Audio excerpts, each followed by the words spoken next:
आज मैं आपको मधुमक्खी पालन के बारे में बताऊंगा। मधुमक्खी पालन कैसे होता है, उसका क्या पहलू है, कैसे हम मधुमक्खियों को बक्से में बंद करते हैं, कैसे मधु इकट्ठा करते हैं और कैसे वो मध आप तक पहुंचता है।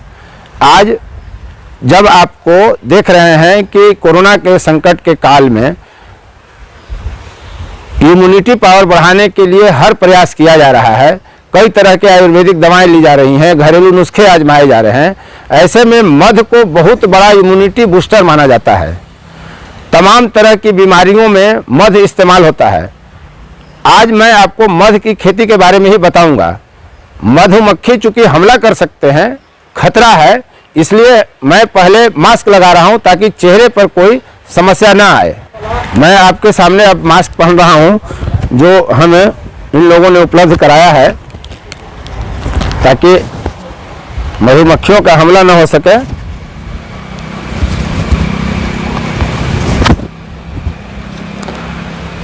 मेरे कैमरे के पीछे हैं मेरे मित्र और भारतीय जीवन बीमा निगम के अभिकर्ता अवधेश कुमार पांडे। तो मैं आपको चलता हूं, दिखाता हूं। राकेश कुमार की टीम मधुमक्खी पालन का काम कर रही है और वो हमें बताएंगे, दिखाएंगे कि मधुमक्खियों को कैसे वो बक्से में बंद रखते हैं और कैसे मध निकालते हैं। आप देख रहे हैं उन्होंने भी मास्क लगा रखा है।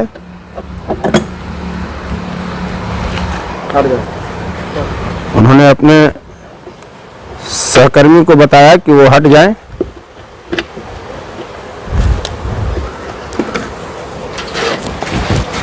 सारी पट्टी ठोक दिया गया है, जाएगा अब दूसरी जगह। का है अपने तरफ बक्सर की तरफ। राकेश जी कह रहे हैं कि यहाँ अब न पराग है न रस बचा है। मधुमक्खियाँ इस इलाके के रस और पराग को चूस लिए हैं और बक्से में मध के रूप में उसे बंद कर दिए। इसलिए तमाम बक्से अब बंद कर दिए गए हैं जो आप देख रहे हैं। इन बक्सों को वो लेकर अब यहाँ से दूसरी जगह जाएंगे। बता रहे हैं वो कि नावानगर की तरफ मधुमक्खी के बक्सों को लेकर जाएंगे। मधुमक्खी के बक्सों को लेकर वे अब नावानगर की तरफ जाएंगे। यह दाऊद नगर का इलाका है, सोनपुर के नज़दीक, जहां उन्होंने मधुमक्खी पालन किया। ये बक्से में बंद है सभी मधुमक्खी जो राकेश जी आपको दिखा रहे हैं। यहाँ 430 पेटियां ऐसी हैं जिसमें मधुमक्खियों को उन्होंने बंद कर रखा है और अब वो यहाँ से नावानगर जाएंगे। एक मिनट आप नज़दीक में मत आइए। वो बार बार मना कर रहे हैं कि आप बक्से के नज़दीक ना आए, यानी खतरा है। और खतरे के बीच देखिए उनका एक सहकर्मी तैयार हुआ। ये मधुमक्खी का, इसको क्या बोलते हैं राकेश जी? छत्ता है ये। मधुमक्खी का छत्ता दिखा रहे हैं पेटी से निकालकर। ये देखिए इसका ये ब्रूड है। ब्रूड बोलते हैं? हाँ, इसमें जो ब्रूड है ये, हाँ हाँ, इसमें देखिए यहाँ पर इसका प्यूपा तैयार हो रहा है, अंडा तैयार हो रहा है। ये इसके अंदर सारे अंडे हैं इसमें। हो गया। अब आपको राकेश जी पूरी जानकारी देंगे कि वो कैसे मधुमक्खी पालन करते हैं। बताइए राकेश जी। देखिए ये छत्ता हो गया, इसमें ये इसका अंडा बचा होता है, ये ब्रूड है। और उसके ब्रूड के बाद जब ये इसमें बच्चा तैयार हो जाएगा तो वो अपने आप बच्चा अपने मुख से काट कर ये बाहर की तरफ निकल जाएगा। इसके बाद ऊपर में यहाँ पर मधुमक्खी अपना रस रखती हैं, जो कि इसमें थोड़ा बहुत है अभी। दूसरा छत्ता हम दिखा रहे हैं। देखिए ये सारे मधुमक्खियाँ वर्कर हैं। इनका काम है सिर्फ रस को लाना और छत्ते को बनाना और सारा काम देख रेख करना। इसमें एक रानी मधुमक्खी होती है जो सभी का वो रानी होती है। पूरे बक्सा में एक सिर्फ एक होती है और राजा कई होते हैं, जो कि राजा का काम है सिर्फ खाना और घूमना, उनका कोई काम नहीं है।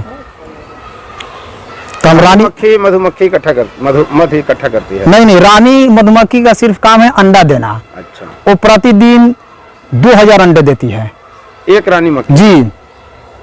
तो उन अंडों का क्या होता है? वो अंडों का सिर्फ फलन होता है, इसमें तैयार होते हैं और मक्खी का अर्धवायु कम होता है वर्करों का। ये मरती रहती है और बढ़ता रहता है। जैसे बढ़ेगा इसमें हम लोग छाता डालते जाते हैं और मक्खी की जनसंख्या बढ़ती जाएगी। अभी आपके पास कितनी मधुमक्खियां होंगी? अभी हमारे पास 423 बक्से हैं। एक बक्सा में कितना रहता है मक्खी? इसमें एक में 8 फ्रेम, 10 फ्रेम, 9 फ्रेम रहता है। अच्छा। एक बक्से में। जी। तो उसमें मक्खी की संख्या नहीं पता चलती है। ये वर्कर सब मक्खी है, उससे थोड़ा ये बड़ी रहेगी रानी मक्खी। ये देख रहे रानी मक्खी यहाँ पर जा रही है। बड़ी हम मोबाइल में देखो। ये रानी मक्खी है, कुछ हर तरह से अलग रहेगी। डिस्टर्ब होता है वो रानी मक्खी है जी। अच्छा, ये रानी मक्खी है। हर बक्से में एक ही रानी मक्खी रहेगी। अच्छा, बड़ी वाली। अगर 2 रहेगी तो आपस में फाइटिंग हो जाएगा, अच्छा, तो दोनों को मार देगी वर्कर सब। रानियां लड़ती भी हैं? जी, रानी नहीं लड़ेगी, वर्कर लड़ेंगे। किसी एक ही को रानी मानेंगे, 2 को नहीं अपना रानी मानना पसंद करेंगे। वर्कर आप उन मक्खियों को बोल रहे हैं जो बाकी बचे? हाँ हाँ, सारी ये वर्कर सब है। इनका काम है रस लाना, छते का रेख देख करना, बक्से की साफ सफाई करना, बस इनका काम है। न ये अंडा देगी और न ये बच्चा देगी। तो रानी का क्या काम है? और बस रानी का काम है कि खाना और अंडे देना। अच्छा, और रानी एक बार जब गर्भ लेती है तो 3 साल अंडे देती है। अच्छा, एक बार गर्भ लेकर के जी जी, अंडे देती है? जब वो गर्भ लेने का होगा तो निकल कर स्मरण करेगी और उड़ते जाएगी। वो इतना दूर उड़ते जाएगी और सभी बक्सों में का राजा निकल कर उसके पीछे पीछे दौड़ेंगे। और जो उस राजा में से स्ट्रोंग होगा, जो उस राजा में से स्ट्रोंग है, उसी उसको गर्भित करेगा और वहीं पर वो मर जाएगा। जो गर्भ ठहराएगा वो राजा वो वहीं पर मर जाएगा। और एक राजा से वो गर्भ लेने के बाद 3 साल अंडे देगी? 3 साल तक अंडे देगी। तो 3 साल तक कितना अंडा देगी वो? 3 साल तक प्रतिदिन 2000 के हिसाब से जान जाइए। आप देख रहे हैं अपने स्क्रीन पर, फोर्थ व्यूज का यह प्रयास है कि आपको लाइव रिपोर्टिंग दिखाया जाए कैसे मधुमक्खियों का पालन होता है। आप देख रहे हैं खतरों के बीच हम मास्क लगाकर रिपोर्टिंग कर रहे हैं। आपके साथ राकेश जी कितने वर्कर हैं, कर्मी हैं? हमारे साथ 4 वर्कर आते हैं और 4 वर्कर और 2 वर्कर गांव पर गए हैं, 6 वर्कर हैं अभी। कितने वर्कर हैं और कितना दिन एक जगह पर रहते हैं? एक जब वो मौसम के अनुसार आते हैं, जहाँ पर पराग मिले या रस मिले, जब तक रहते हैं जब तक वहाँ पर मक्खियों का पराग रस मिलता रहे। इसके बाद जब पराग रस नहीं मिलेगा तो दूसरी इलाका में हम लोग चले जाते हैं। राकेश जी, पराग और फूल का क्या संबंध है मध का, मधुमक्खी? मध के पराग का संबंध है कि ये मधुमक्खी रस को खाती है, मध को, और उसके साथ साथ पराग भी इसके लिए बहुत जरूरी है जिंदगी जीने के लिए। मधुमक्खियों को जीने के लिए पराग और रस की दोनों की अति आवश्यक जरूरी है। मधुमक्खियां अपने पोषण पालन के लिए ही रस लेकर आती हैं, फिर भी हम लोग उसके रस को चुरा लेते हैं। वो इतना ज़्यादा नहीं लाती कि उनसे फालतू होके, फिर भी हम लोग पालन करते हैं और उसके मध को चुराकर अपने काम के उपयोग में, अपनी आर्थिक स्थिति संभालने के लिए उसको बाजारों में बेचते हैं और उस पैसे से अपना आर्थिक स्थिति संभालते हैं हम लोग। आप राकेश जी, मध यहाँ से रानी मक्खी उसमें मध को क्या रस रखती है? रानी मक्खी का काम है सिर्फ अंडा देना। यहाँ रस जमा हो गया जी, पराग जमा हो गया, फिर उसके बाद हम डायरेक्ट निकाल के खाते हैं या क्या करते? उसको हम रस को निकाल कर इकट्ठा टीने में रखते हैं। इसके बाद उसको प्रोसेसिंग करते हैं। हमारे पास प्रोसेसिंग मशीन का व्यवस्था है।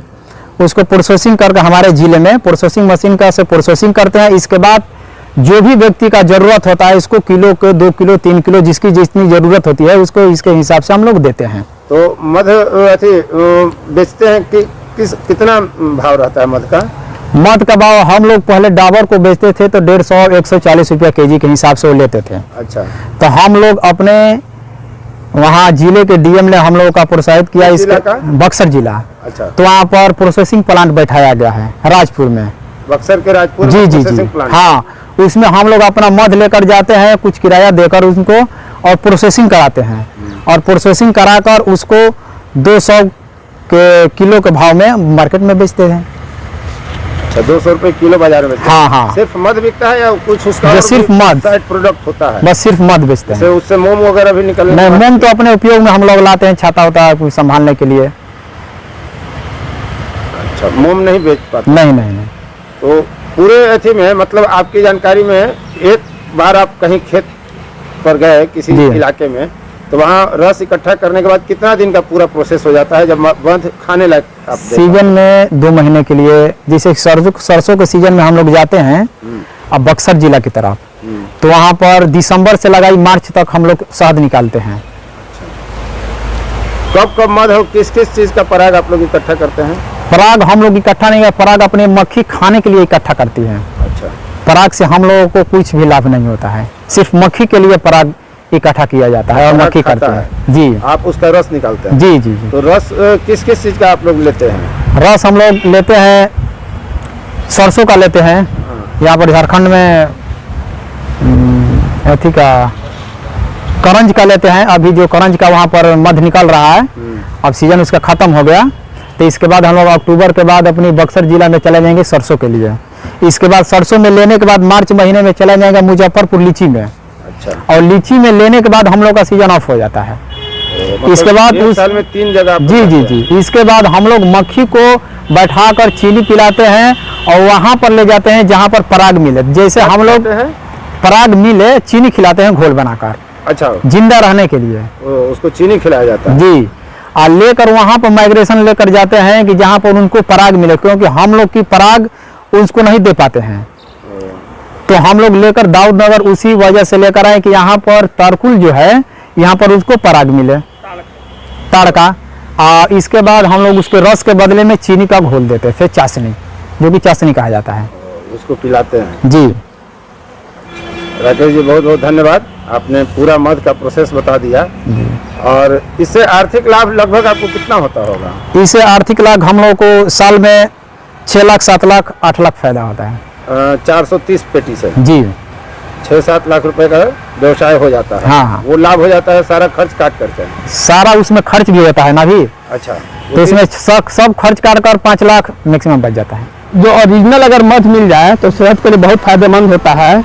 और इसके लिए फोर्स भी द्वारा जो आप लोगों को बता रहे हैं कि बहुत ही अच्छा है। सबसे बड़ी बात है कि इससे लोगों को पता चला कि मध कैसे बनता है, और लोग जो 2 नंबर का बाजार में मध मिलता है उससे लोग बचेंगे। तो इम्यूनिटी बढ़ता है अभी के माहौल में जो जरूरी है, प्लस वजन कम करने में बहुत सहायक होता है, प्लस अनिद्रा के भी इससे दूर भागती है, पाचन क्रिया में भी सही अच्छा रहता है मध।